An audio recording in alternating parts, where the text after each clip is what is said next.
Hi, Monica King here. Dan and I hit a yard sale yesterday. We haven't been to a yard sale in months and months and months, maybe even over a year. So it's a fun thing we love doing. We love antiquing, thrifting, yard selling. We've just been so busy, we haven't had a chance. Plus, COVID, things have been a little down on that.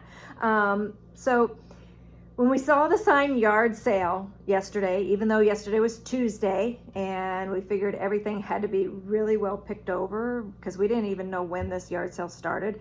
Plus we were going through that area around, I think it was around 3 p.m. I mean, it was like hot. We were, it was probably 102 degrees out and we couldn't believe this yard sale was still open. We're passing it by, Dan's driving, and Dan goes, you want to stop? And I'm like, turn around. So we just hadn't seen a yard sale in a long time. So we stopped there, and these are some of our finds. Gosh, wish we would have known about them sooner, or got lucky and hit them right in the beginning. So let's go through some of these items that we found yesterday. So my kitchen is Mexican Talavera pottery. I love the vibrant colors of it. And so I have tiles, plates, serving dishes, everything is Mexican Talavera. Even my coffee mugs are Mexican Talavera, which is kind of hard to find. I'm looking for some more. But anyway, so this little dude here, and if you know Dan and I, you know we love deer. So this little guy here, Mexican Talavera, always flip it over, look for the, trademarks or hallmarks or signatures, artist signatures, always look. And usually Mexico pottery will have Mexico written on it. It'll also usually have this import sticker that are sold by the sheets for to be used across the border for importation. So we have the Mexican import sticker on it.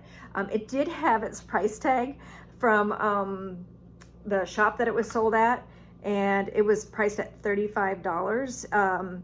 The Mexican pottery that's imported up here, you can find it in Tucson, Tubac, all the main tourist places.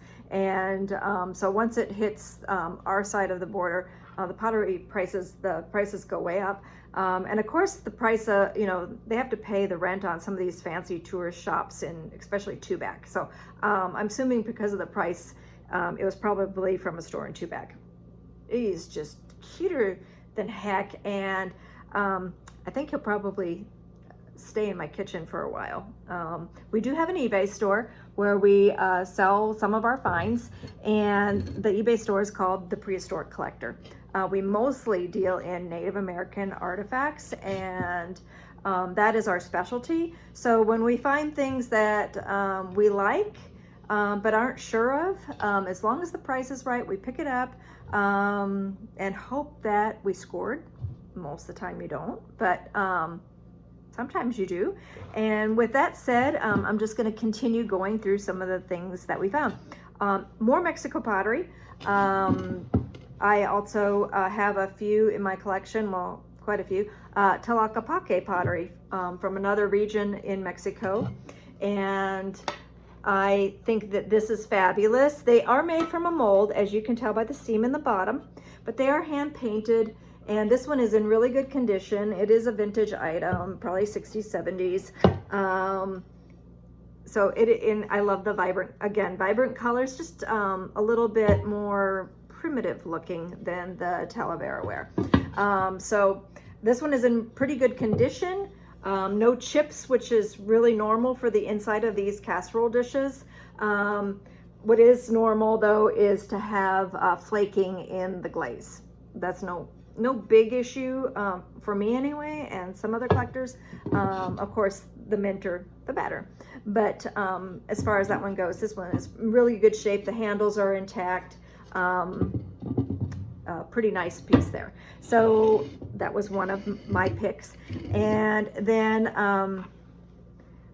this sad little World War II enlisted man's cap or cover.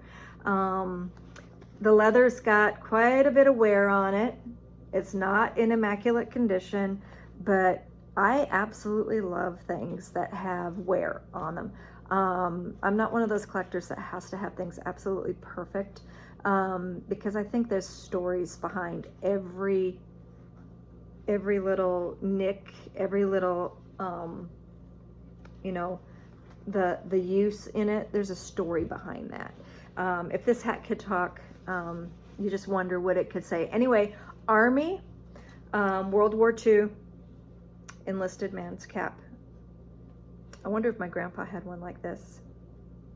My grandpa served in World War II in the Army. I think it's pretty special.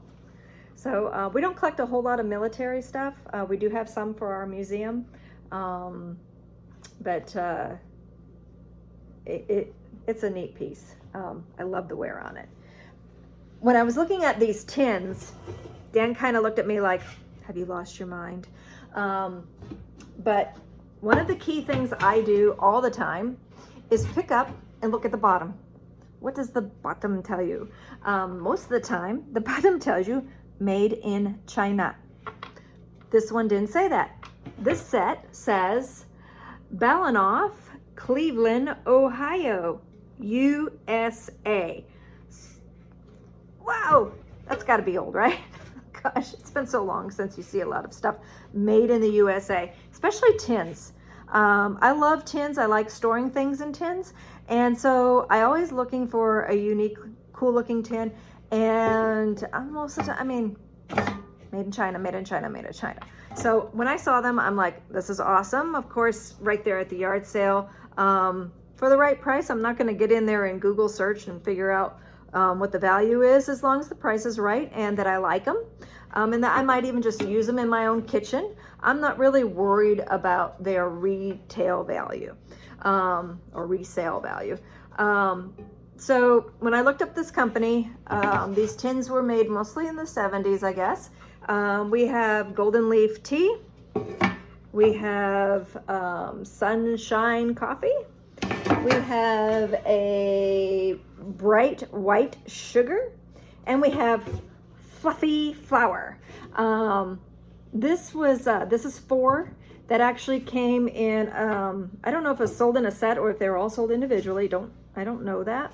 But there was a lot more canisters. I think there's even a tin bread box that is made with the same design and stuff. They're fun. They have these really neat, I mean, they're just really cute canisters. I really think that they're fabulous. So I picked those up, and when I researched them, I found out, hey, they actually have a little bit of a value. So that is awesome. One of the other things that, this is Dan's find. This is really cool. He kind of could tell that it's etched and it's hand painted. And we weren't quite sure. It's kind of see-through. It's transparent a little bit, and it's signed. Where's the signature? Jama, J-A-M-A. And we're looking at it. We couldn't tell. We were like, is this Bakelite, plastic? I mean, what is it? I mean, and I really couldn't get the word right in my head for the search. I mean, I was searching stagecoach painting, plastic, Jama. I mean, I was Bakelite, you know, and I wasn't quite, I didn't think this was Bakelite, but it was something like that. I'm like, what is the word I'm looking for? And I couldn't remember. I'm like, what is it? So I went on to social media, onto a Facebook group page called Talking Antiques, put pictures of it and said, what is this material? Sure enough, duh, a total duh moment. Resin, come on. So using resin, hand painting, Jama, up comes, boom, Jama Ryan. An artist that worked with Ted DeGrazia, a famous painter here in Tucson, Arizona. And during the 70s, they did resin cast and mostly of his paintings, and then hand painted the resin cast. and we're selling those to tourists. So apparently there's not a whole lot of these. I only saw 2 of them on my whole internet search. So way to go, Dan. Woohoo! Dan did actually pretty good. So not sure if we're keeping this or if we're going to put this in our eBay store or not, but pretty awesome, interesting find. And I think most of it is the fun of just researching something. You learn stuff. You get a little bit more educated with every step of researching. And a lot of times I just have foggy brain and cannot remember terms. And that's why it's really nice to sometimes get assistance on social media. The other thing I picked up was some carnival glass. I just like pretty things. And I'm not sure if this is even real. There's a lot of fakes in almost every aspect of the antiquing world. And this could be just a clear glass that has a coating on it to make it look like carnival glass. I'm not really good yet on being able to decipher between what's real and what's not real. And so there is actually, I wrote it down. I'm in the middle of joining another social media group called Carnival Glass Network. And it is a Facebook group, and so I've just joined there, and I'm hoping it's totally an educational group, and so I'm hoping to learn even more about how to tell reproductions or total fakes from real carnival glass. So that's it. Those are our finds. Pretty interesting day. I had a load of fun. I just absolutely think doing this kind of thing is it's like one of my highlights in life.